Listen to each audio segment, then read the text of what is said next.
Hey guys, this is Sweet Nightingale here, and a lot of you had requested a long time ago for me to do this little tutorial. I'm going to show you how to put mods in your game. As you guys know, I play with several mods, and some of them I had just recently put back, and I added a few new ones that I hadn't really played with before, or played with a long time ago and took out, or whatever. So, which you're going to be seeing a lot of those in my LPs from now on, because I did put a few things back. So anyway, now before I get started, I wanted to say that Landros actually did a tutorial on this a couple of days ago, and he did a really awesome job with it. He explained it very well. He's he's a really great teacher as far as that goes, and he just explained it in such a way that it's very understandable, and I hope I can do half as well. So feel free to go ahead and watch his video on his channel, and I hope you'll also watch mine, and hopefully between the two of us we might be able to help you guys out. It's pretty easy. I mean, it seems a little daunting at first, but once you get the hang of it, it is very, very easy, and you'll be a pro at it in no time. So anyway, now there's 3 websites that you're going to need to go to, or 3 things that you're going to need to know. You're going to have to download a resource framework file so that you can get the mods to work. Now those come in a zip format. The mods actually do, and also so does the framework. So you're going to need to have a file extractor like this one here. And what I'll do is I have several links which I'll put in the description so that you guys can get to these websites, and then you guys can do this yourself. Now if you don't have an extraction program, then this is a really good one. This is free RAR Extract Frog. And there's several others. I think there's WinRAR, there's an RAR, which I used on my Mac. So, I mean, there's several ones that you can use, but this one is pretty good. It just runs in the background, and you don't really have to do too much to it. So what I did to get it to work is I just clicked the direct download link, and it downloads it. You open the installer, you run the installation, and it's there. It's pretty easy, pretty straightforward. You just follow the directions, and there you go. So you get that installed, or whatever other program that you want to use. And this one, it's totally free. So as the title says, it's free RAR Extract Frog. So you don't have to pay anything for it, and that's what I like. These free programs, that's my style. So download that. Now the next thing you're going to need is you're going to need the framework so that these mods are going to work, because if you don't have this framework file, it's not going to show up in your game, and it's not going to work, and it could even do some damage. So you want to be sure that you follow all the steps to be able to do this. Now over here on this page, and this came from Mod The Sims. Yeah, this came from Mod The Sims, and so you can go ahead and look at this. This kind of tells you a little bit about what to expect, all that good stuff. So I would recommend that you read through this. It just tells you to be sure that you update your game, and when you're picking out mods to use, be sure that you get the one that corresponds with your patch that you have for your game. Now, I scrolled all the way down to the bottom, and this says game is patched. The Sims 3 is patched to 1.12.70 now, or higher. Now we have 1.48, so we're going to go ahead and click on this one. And this is what we're going to need. Now this is going to take you to another page where it has even more instructions on what to do. It shows you what the windows and all that are supposed to look like, blah, blah, blah, blah. So I would really, really recommend that you read through this page very carefully. But if you follow with what I'm doing, this pretty much tells you I'm pretty much doing exactly what they're doing here. So anyway, we're going to go ahead and scroll down to, we have like a little blue button here, right here. So we're going to go ahead and download the framework. And it's telling me to save it, so I'm going to go ahead and save it. And let's go ahead and open the folder that it's going to go in. Okay. Now, I used to have a bunch of junk in this, because this is my actual downloads folder. And this Isle of the Midnight Sun is the island world that I'm using for my Midnight Sun challenge. So, ergo, Midnight Sun. So, I just kept that in there so I can keep that backed up. Now, here is the framework file. And so, I'm going to go ahead and double click on it. And as you can see, this is the extracted files here. So we're going to go ahead and look at this and see what's all in it. This is called mods. And this is the folder you're going to want to put into your documents folder under your Sims 3, which I'll show you how to do that in a minute. So double click on it. Let's just see what's in here. We have an overrides folder, we have packages, and we have the resource CFG. Now this is the resource CFG file is the thing that you're going to need to make your mods run. If you don't have this, you're out of luck. So be sure that you have this. Now we're going to go ahead and go back. Okay, so I'm in my downloads folder. Now, as you can see, I have the mods folder. We're going to go ahead and open it up. And again, this is all the stuff that's in there. There's your resource CFG file, your packages file, and your overrides. So we're going to go ahead and go back, and I'm going to copy the mods folder. you can either cut or you can copy it depending on what you want to do. Now let's go ahead and let's see. I'm going to go ahead and close off this thing here. Now I'm going to go ahead and go to my documents folder. And we're going to go ahead and find Electronic Arts. We're going to go with The Sims 3. Now, here's all your stuff in your Sims 3. Now, you want to do this in your documents folder, not your programs files. So you go to your documents, and then you can just kind of paste this anywhere in the little white area. So we're going to go ahead and paste it. And here is our mods folder. And again, if you just want to double check, this is everything that we're going to need. Okay, overrides, packages, and resource CFG. Now, if you look in your packages folder, which is where we're going to store all of the mods that you're going to pick, you can see that it comes with 2 of them already, and this is the No Build Sparkles, and this is the non-intro or no intro package. Now, the no intro is, you know, when you open your game and you get ready to load it and has that little intro movie and that in there.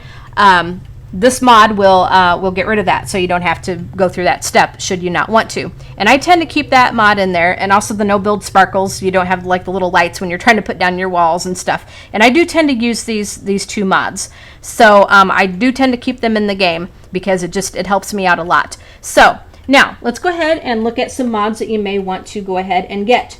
Okay. Now we're going to go over here to the NROS. Whoops.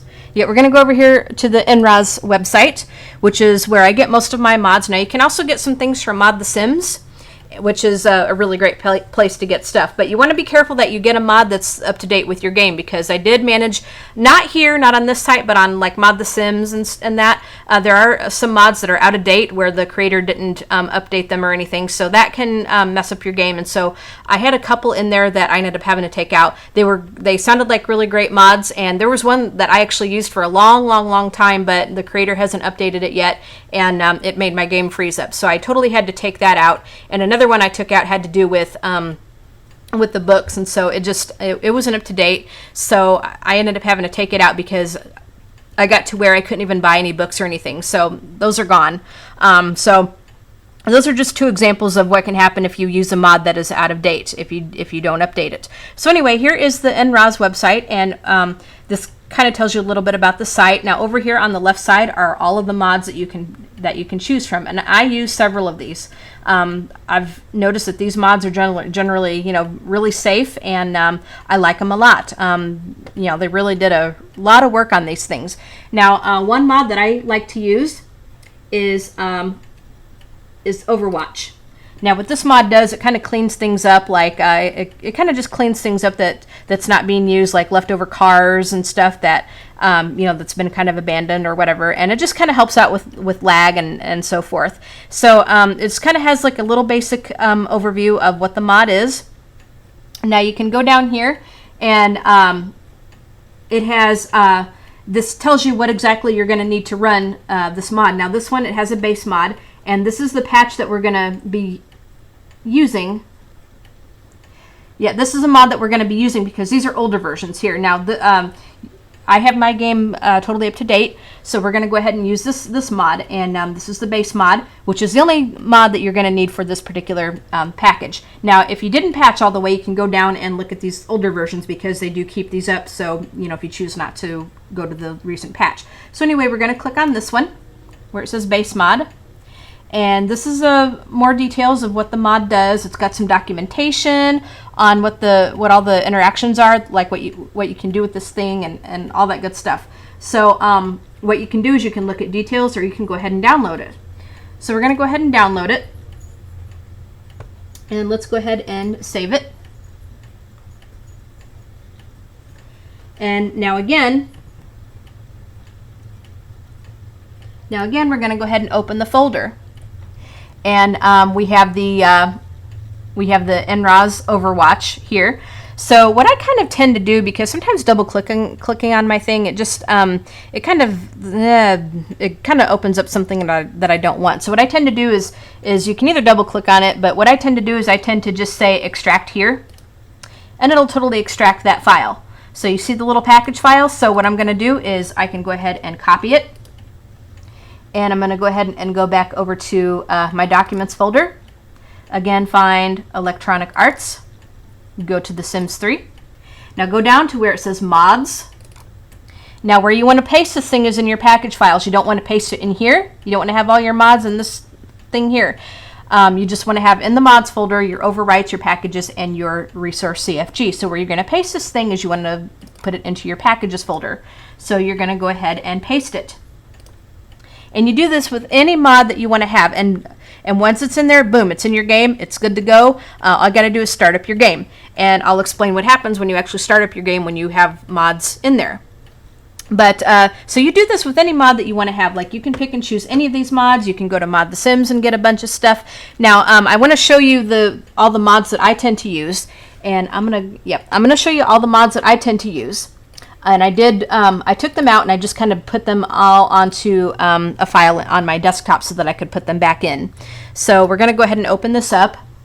And here is all my packages. Now as you can see, I have a bunch, and some of these are hairstyles that I got from Mod The Sims. I have, these are hairstyles here. This is Dexter. As you can see, this is Dexter the bear, and this is what we use in my Black Widow challenge. It has a little bear that you can go into, that you can get from build and buy mode and stuff. And so it's got a little bear, and that's what you use to do your killing. So that's Dexter. There is also, I also have, let's see, I have some. These are 3 that I got from Mod The Sims. I have, this is, yeah, these 4 I want to talk about here. This here is the buyable, this here is the buyable culinary reward. This is where you can get the Kelvin fridge. So if you have this mod in there, it makes if you get to the level 10 of the culinary career, you get that little fridge. Or actually, it's not that little. You get this fridge. But you cannot get this in Buy Debug. Now, how I get it to show up in my game in the build buy menu is that I have this mod. And if you have this mod in your game, you can actually buy this fridge in build and buy mode for 4,000 simoleons. Now, these here are ones that I also got from Mod The Sims.